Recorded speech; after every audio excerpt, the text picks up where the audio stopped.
Mary here, and welcome to a new edition of Books and Cookies Book Talk. First off, I apologize in advance if you can hear background noise. Someone decided that it would be a swell idea to start cutting wood at this hour, so it's kind of annoying, but what can you do?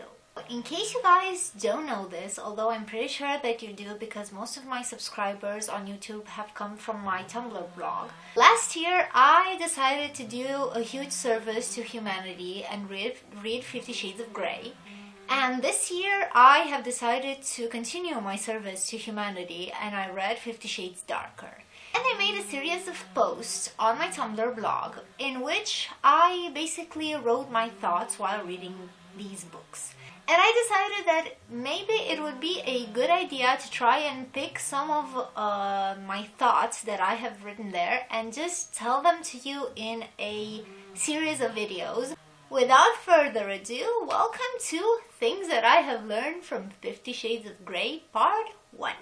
I have here my trusty sheets. I actually printed all my thoughts on here and I will be trying to read them to you guys. Hopefully it'll make sense.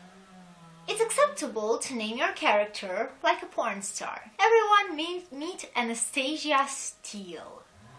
Who the fuck names their character Steele? And it has a little E at the end, you know, so it's not like Steele, it's Steele. Oh, look, the main female character is a klutz and a danger to her own person while walking on solid ground. By these standards, I should already have had several novels written based on me. Where are they? No. Normal feelings like attraction and lust are unknown to a 20-something-year-old woman. Moms always know everything and guess you've met someone while they're talking to you on the phone. Get a grip, Steele is an acceptable phrase that somehow made it into a best-selling novel. All men in your life will compete for your attention and you will have no clue whatsoever about it. Being an arrogant, self-absorbed, pretentious ass is super okay because you're mysterious and have, and I quote, a hot gray gaze and a lost look.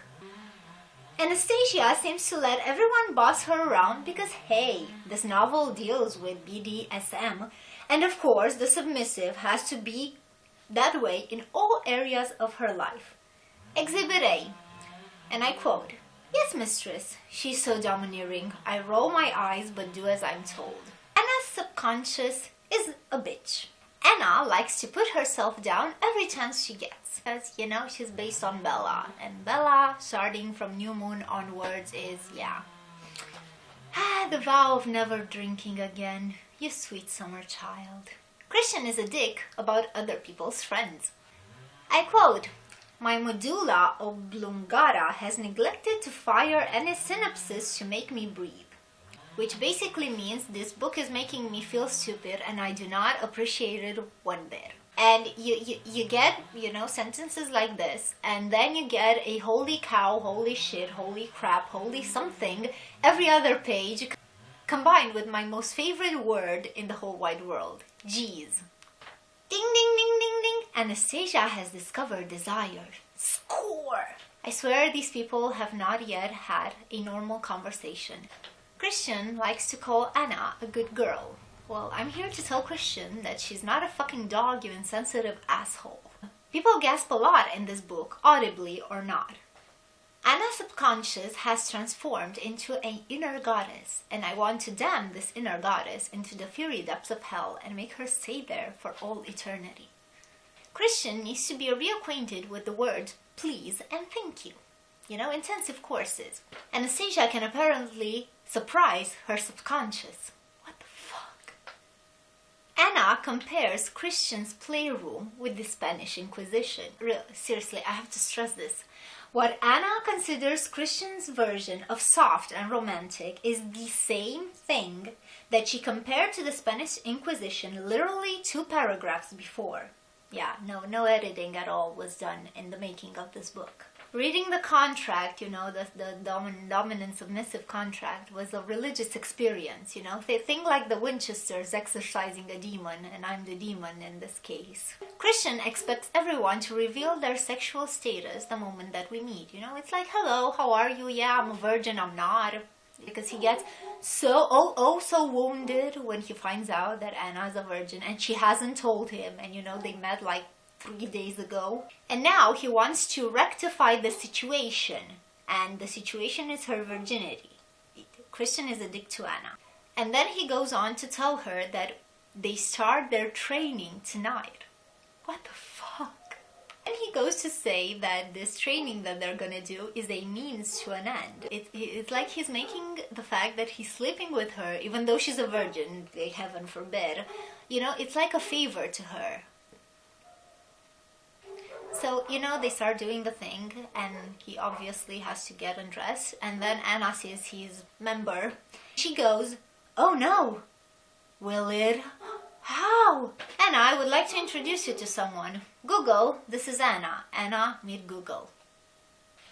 And then begins the most awful sex scene ever written in the history of humanity, because as I have stated before, Anna is a virgin, and the words that this author uses while describing the sex scene is littered with words like rip, pound, and slam. And I would just like to make a point that you do not rip, slam, or pound into a virgin, because it hurts.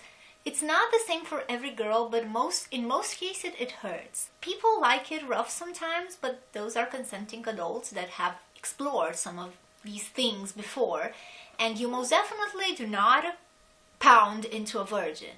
Fuck you, Christian, and the author who has written this. This has been an example of your first time, how it almost never happens. And then after he's done with himself, then he asks her if that hurt her.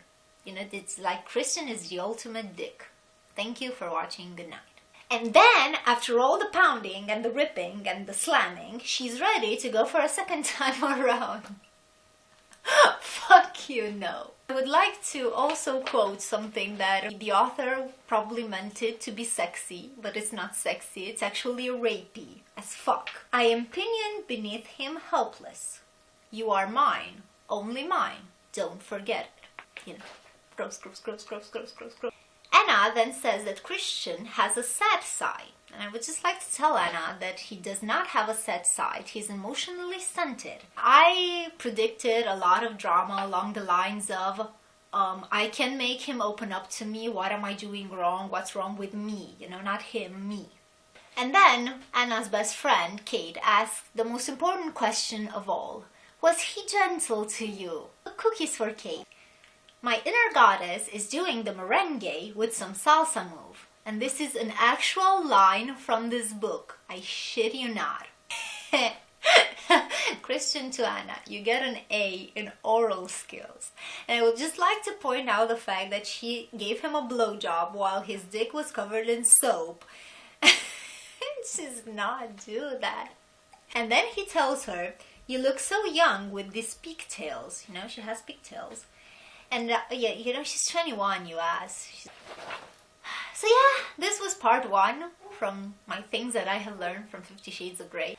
I'm looking forward to doing the rest of the series of videos about it. Hopefully you guys love it. I would love to hear if you guys actually have read this book, because I actually did it to prove a point and to just convince myself that it's as bad as people have told me.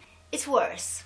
You don't expect it, but it's there. It's worse. And yeah, I guess this is it for today. Thank you so much for watching, and I will see you guys next time. Remember, books for the soul, cookies for the tummy. Bye everyone!